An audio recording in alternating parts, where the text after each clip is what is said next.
Let's go to the Zoom machine and say hello to him. Aaron, what the hell, man? You're fighting Floyd Mayweather? This is a real thing? Yes, mate. Saturday night, so crazy. It was a crazy, it's been a crazy 5 weeks. We got the phone call. I felt like my boxing career was kind of fizzling out last year. I was debating whether to give up come Christmas time. I didn't have any luck on my side. 3 weeks after Christmas, we get a phone call, and we're now 3 days away from fighting Floyd Mayweather. So just shows how life can turn around. What was your reaction when you got that call? It was like it hasn't sank in until today when I've come face to face with him at a press conference.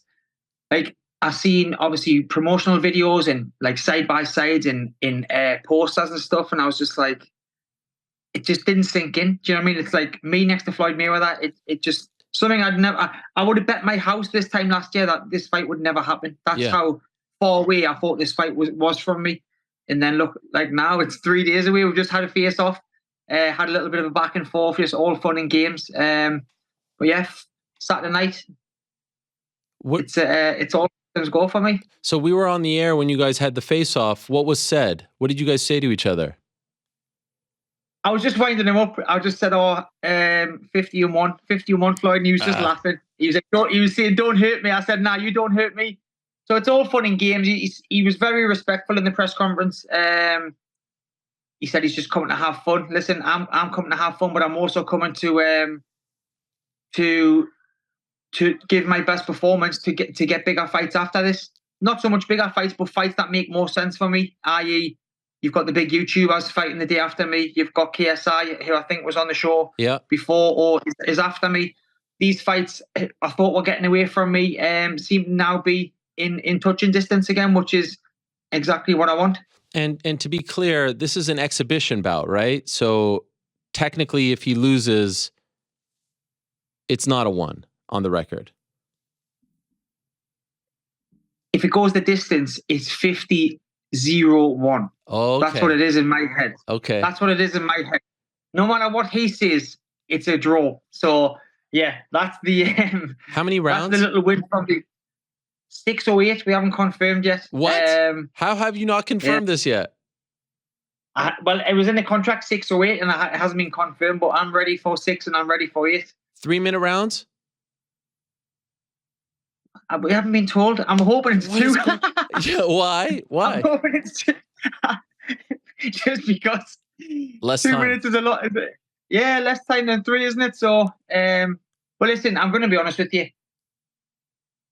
There's a lot of wins in this for me. Like I say, it's a push on. But who would have thought it? Like, I've had one boxing fight, now we're fighting Floyd Mayweather. It's a bit surreal. But what I'm not in awe of him or him and his team. Like I was just there with my coach and my manager.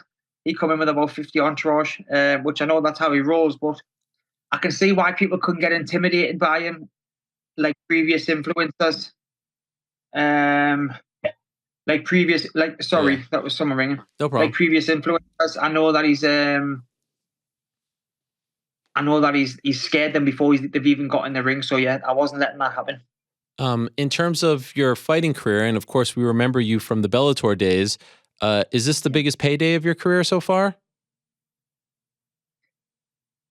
Yeah. I mean, I would hope so. It's Floyd freaking Mayweather. Of course. Listen, of course.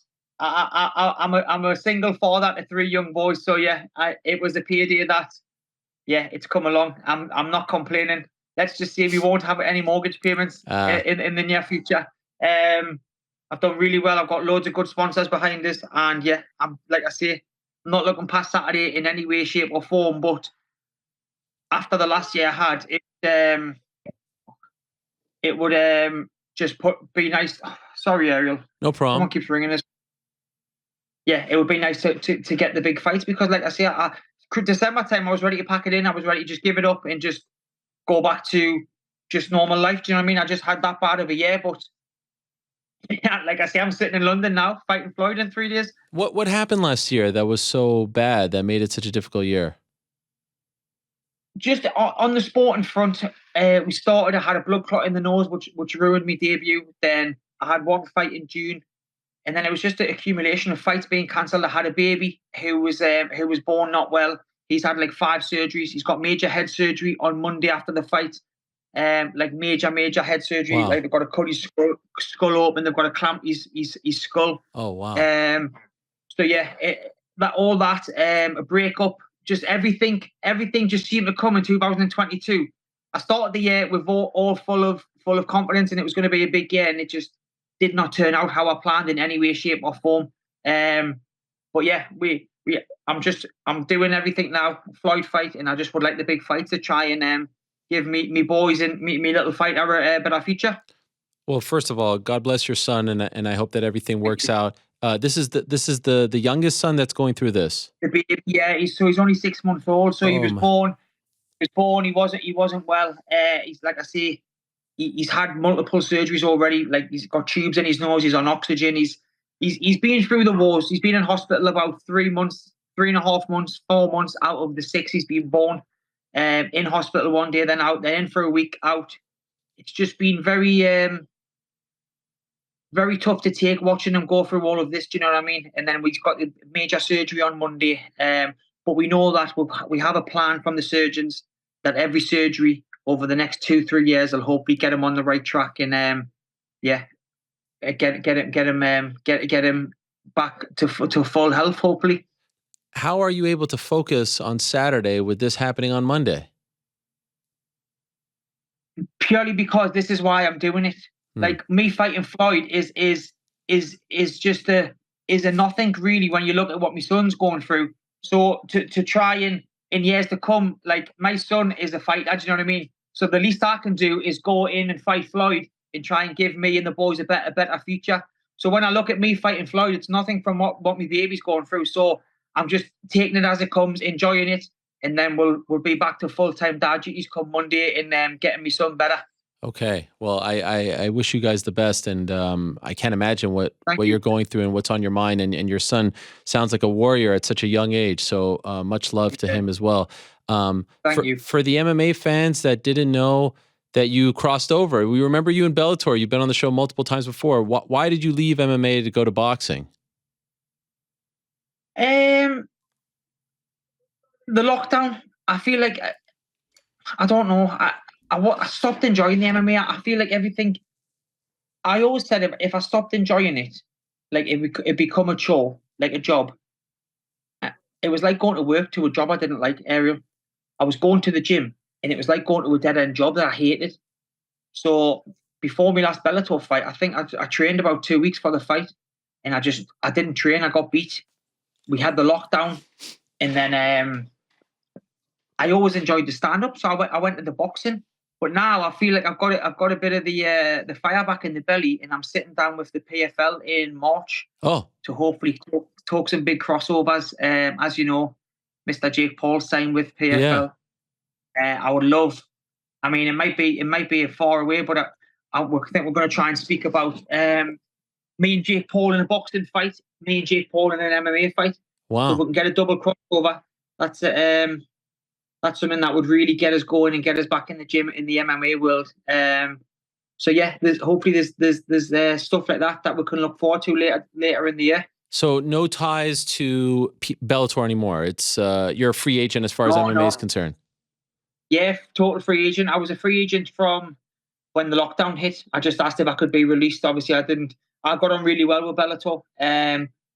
Always have a good relationship with them. But the PFL, I've done bits of work with them, and now I'm on the boxing scene. Obviously, fighting Floyd. Hopefully, it opens the doors. Like I say, I would love Jake Paul, Tommy, KSI, all these kind of fights.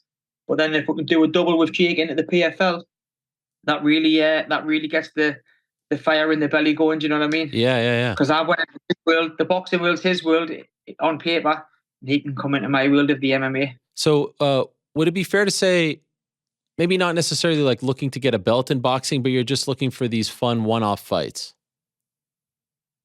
Do you know what it is? I started last year. I was like, yeah, I want to push on and have like pros and get like a decent record and stuff. But I'm no spring chicken, Ariel. I'm 36 this year. Do you know what I mean? I'm like I say, I'm a single dad who's got a son who's not well. So unfortunately, not unfortunately, like well, yeah, unfortunately, I haven't got the time like as I would like to go fully down the pro route.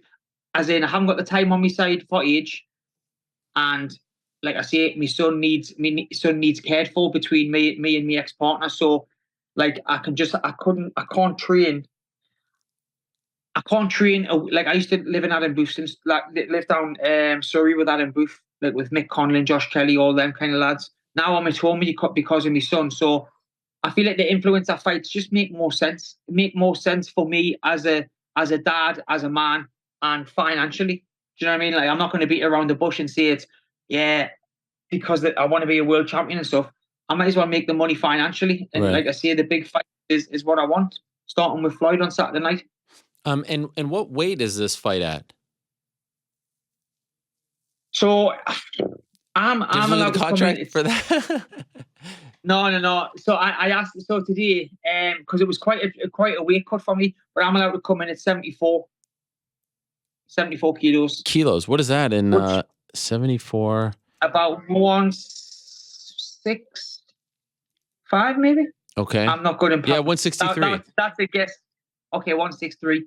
But when you look like I looked when he fought Deji, he was like 80 kilos nearly. Logan Mm. Paul was like 97. So I was thinking, why the hell am I boiling down? Do Yeah. you know what I mean? To Yeah. this lightweight. But I mean, that was in the contract 74. So happy days. It's not a drastic cut, but I prefer not to do it if I could get away Of with it. course, of course. Do you think, like, what do you think he thinks about these fights? Obviously, he's getting paid pretty well for them, but do you think he's taking them seriously? Do you think he's looking at tape on you? Do you think he's training, or do you think he's just showing up and it's just, another day at the gym? I think maybe that I like another day at the gym. Like I don't know because he's one of them. He's got such good ring ownership. Like he was saying, he can turn it on or turn it off when he wants. When you box for as long as he has at the level he has, he's right. He could probably turn it on or off anytime he wants, even if he hasn't been in the gym for a couple of years because he's done it for so long. Do you know what I mean? Right. So, but listen, I'm treating it like he's been training for us, and I'm going out there to do the best I can because I know a good performance against Floyd opens other doors for me. Oh my gosh. Opens up. I mean, because let's be honest, Deji didn't really do much. Some of the guys in Japan. I feel like Deji was beaten before he got in there. I feel Yeah. like he was kind of turning into a. Listen, I'm a big fan of Floyd, but I feel like he was a fanboy. He was turned into a fanboy, like as in like he's in the ring with Floyd, and I think he kind of. I don't know Deji, so I don't want to be disrespectful, but I feel like he kind of shit himself a little bit. Okay. Has anyone in any of these fights, including the Conor fight, like have anyone showed you any? I'm assuming you watched all these fights. Showed you anything that gives you hope? Like, if I do this, like this guy, if I do it better, has anyone showed you anything? I mean, I've watched them, but it's Floyd Mayweather. You know what I mean? He's still quick. It's like you could watch tape on him all day, and you could try and bring in sparring partners to replicate, but you can't really real. Do you know what I mean? You just have to. I feel like you just have to take it as it comes on fight night. For me, I just train to be as fit and as fit and as quick as I possibly could. So if he throws one, I want to throw three in return. No good just popping one jab at a time because he'll just tear us apart.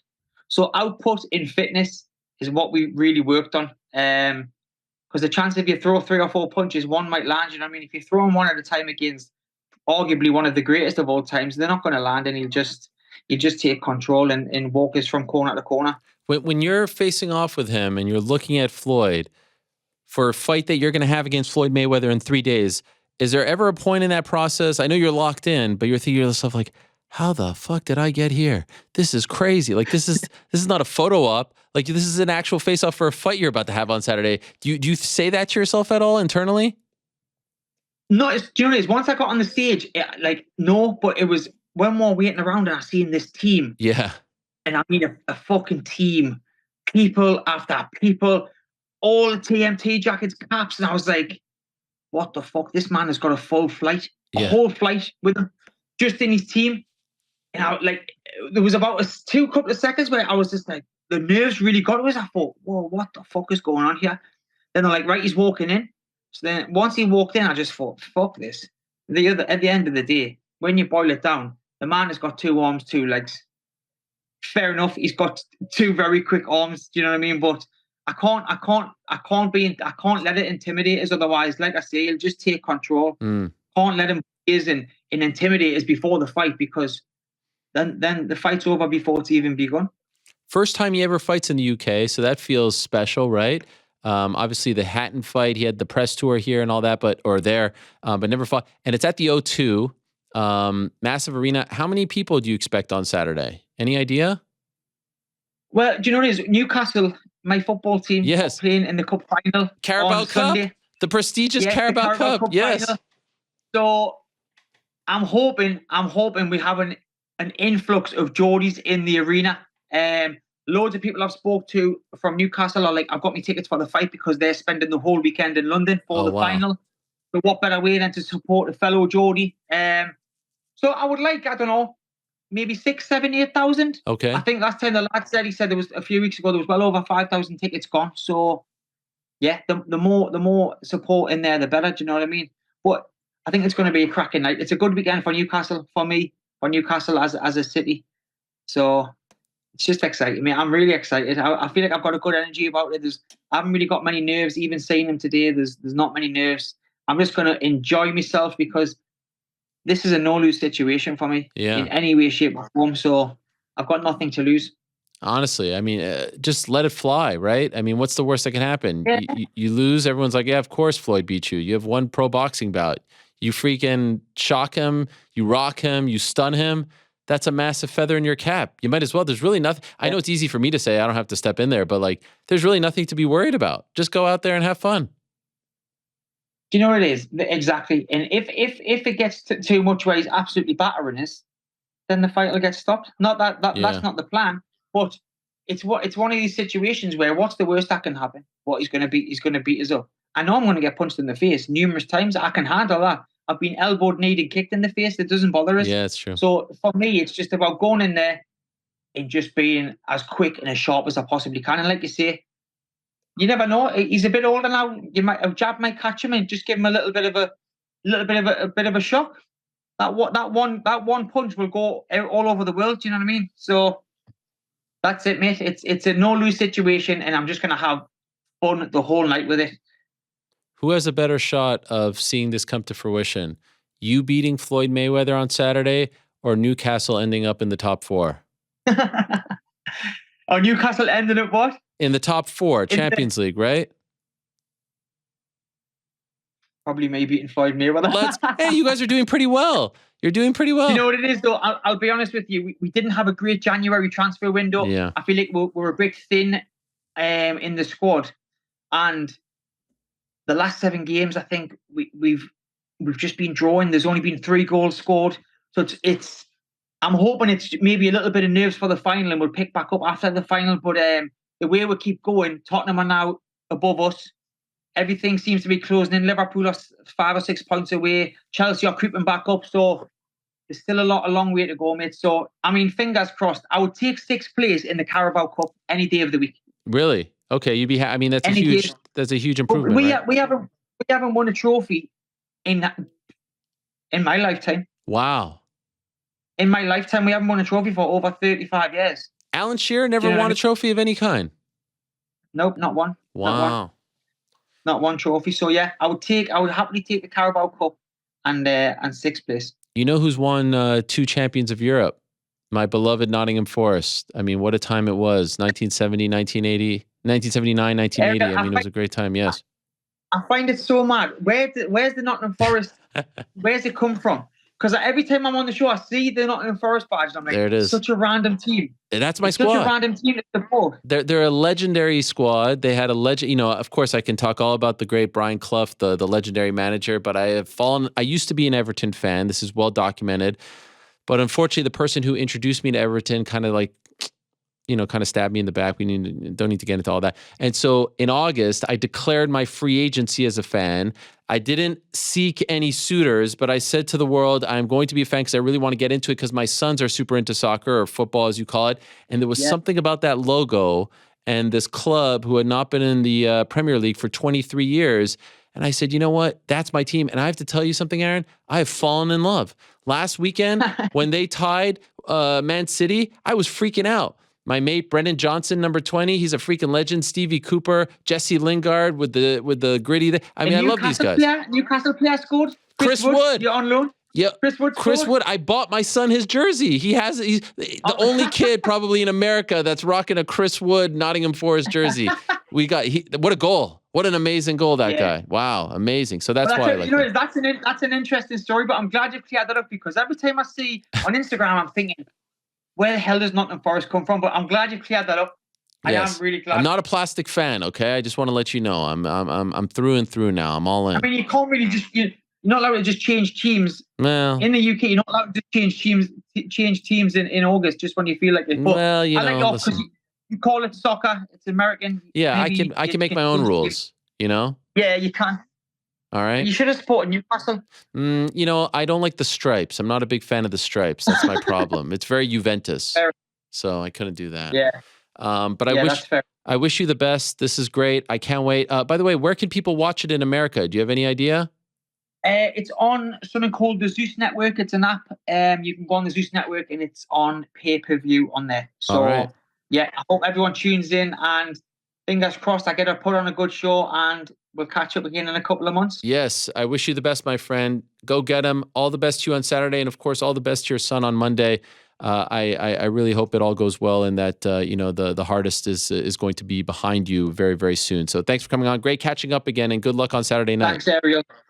Thank you very much. Take care. All right, there he is, Aaron Chalmers, the former Bellator fighter of Geordie Shore fame, fighting Floyd Mayweather on Saturday.